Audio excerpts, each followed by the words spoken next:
it's interesting how there's this discussion about the choice to not have kids and not be forced to settle down.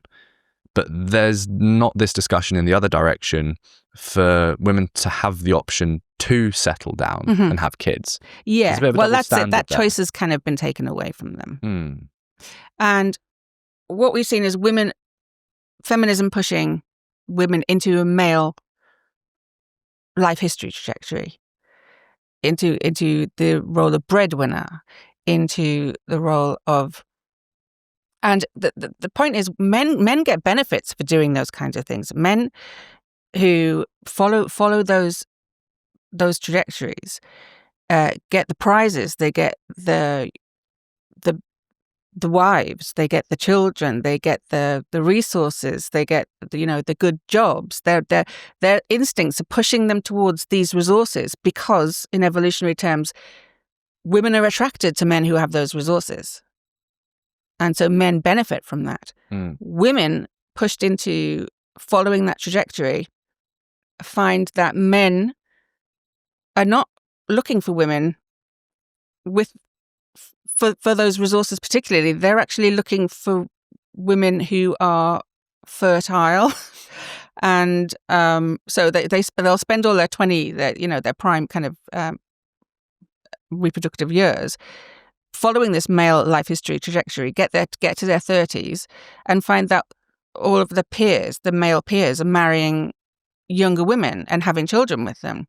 And they're kind of like freezing their eggs. And if they manage to meet somebody on, I don't know, internet dating and they have to go through that kind of thing, then they end up on IVF, and 50% of them end up never having children because they've followed a male trajectory and found that there's no prizes at the end of it for them.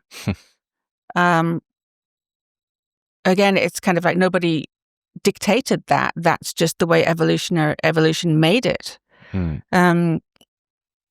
So yeah, again, it's kind of like the feminist kind of model has defranchised young women from I don't know, benefiting from, their natural resources, and they end up at a certain time and age where they've got lots of money, they've got resources, but that's not helping them attract a good mate, because the men who are at the pinnacle of their end are now looking for fecund women, not infertile women. Well, I think more than that as well, this unhappiness isn't necessarily to do with anything evolutionarily in terms of explicit to females and men.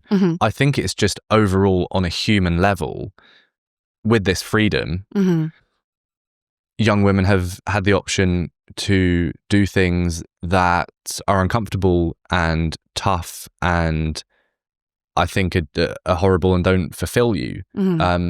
Whereas again, like this is such a tough thing to navigate without sounding like you're just purporting this worldview that women should be less liberated. That's not what I'm saying.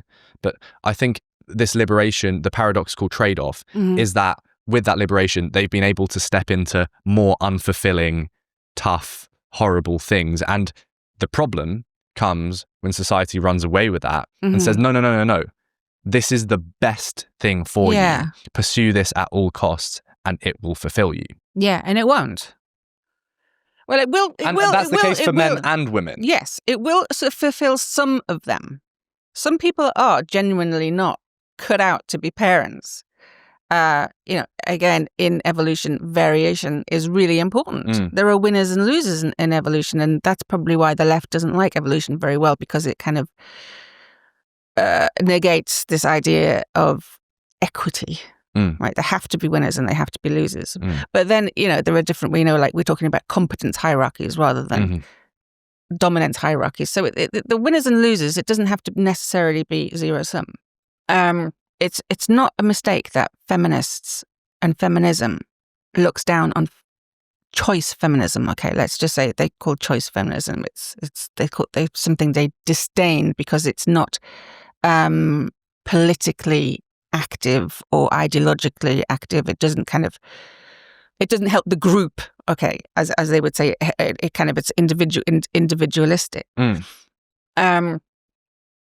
And what we need to do is, and female choice, I'll just say, is one of the most powerful mechanisms of sexual selection in the universe. And fundamentally, feminism is against that. So I'm saying we bring that back. We give women more choice. One of the ideas I've had is, one of the men and women meet each other at school, at work, at university. And I mean, there's a lot more women in university now, which means the operational sex ratio is all over the place. And it's really good for guys, but it's really bad for girls. But in order to kind of, there are no, when I was at university, I had a baby, and I had a friend there from Norway who was the same age as me, and she had a baby as well. And then she went back to Norway. And in Norway, they have family dorms in their universities, and that just doesn't exist here. It doesn't exist in the West. No, that's just crazy.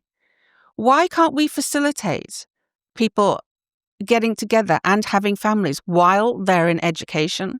I think this is something I do want to research, because at the minute, university campuses, college campuses are just all about partying, about extending, your adolescence, about no responsibility.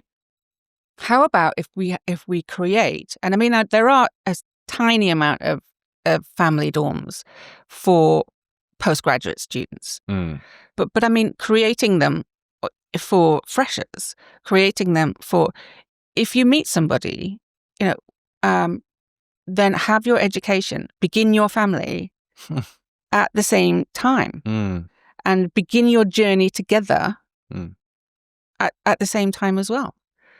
And so women, they can have their education, but give them a choice about whether, I mean, there are also other benefits you could give. You can have kind of, if somebody does have a child after they've graduated, and I think you've only got about 2 years as a graduate to kind of access certain kind of job offers and things like that. So just creating, I don't know, something around that to help women keep their skills up whilst they're looking after children, if they want to. And, just create, I mean, it sounds pretty crazy, just making the university space more family friendly for the actual, because these are young adults and they're treated like children increasingly. And, 30 years ago, when I people were getting married at 20, a man was thought to be really strange if he wasn't married by the time he was 21. And that, that's within my lifetime. But we seem to be pushing women towards a male life trajectory, pushing all young people into an ever-growing adolescence, rather than like saying, you've got actual choices, and I just think that would be one of the first ideas. You would think that feminists would promote, like, have a space where women can have a choice between either career or education or both, and somehow be able to kind of manage both of them together. And that, I think, who knows if that could go towards helping men back to university, make it just a much more kind of inviting place for them, less of a feminist recruitment ground as it is, because the moment a woman has a child, which is probably why feminists don't want women to have children, their priorities change, their minds change, their maturity levels change. I mean, women only really began becoming madly liberal and leftist in the 90s. before that, this is research from Eric Kaufman, Mm. They were much more conservative than men. And this has flipped over the last 30, 40 years. Mm. Why is that? Is, the mechanism of feminism something to do with it? Is, what's happened on university campuses is because all these fresh brains are going in there and they're not, talk about free will. They don't have free will about what's going to be snuck in on the, on their courses. And again, that's where they hear the rhetoric of being a faux male is the optimum choice for women these days.